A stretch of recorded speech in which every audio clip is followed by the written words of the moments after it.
Les riverains ont enfin du répit, car depuis début juillet, la contre-attaque s'organise face à l'ennemi public numéro 1, le moustique. Leur salut, ils le doivent à ces deux jeunes ingénieurs. On voulait savoir un petit peu comment ça se passe. Nickel. Tous les soirs, avez pu manger dehors? Tous les soirs, on mange dehors. On a vraiment une nette amélioration. Bon, il y en a encore un petit peu, mais bon, vraiment super.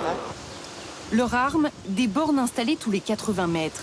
Ce sont des leurres qui attirent les moustiques camarguais ou tigres femelles responsables des piqûres, mais aussi les arabis, ces moucherons friands de sang humain. Une fois à proximité, l'insecte est littéralement aspiré par l'étroite cheminée.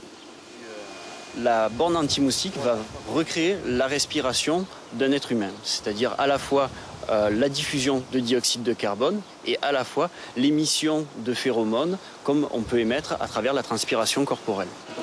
Mais l'originalité de l'invention, c'est surtout son faible impact sur l'environnement. Le dioxyde de carbone que nous utilisons est recyclé, donc il est capté dans des fermes de blé. Lors de la fermentation du blé, il est capté et stocké dans les bouteilles que nous utilisons. Le parc naturel de Camargue a mandaté le Centre de recherche pour la conservation des zones humides. Il assure le suivi de ces prototypes.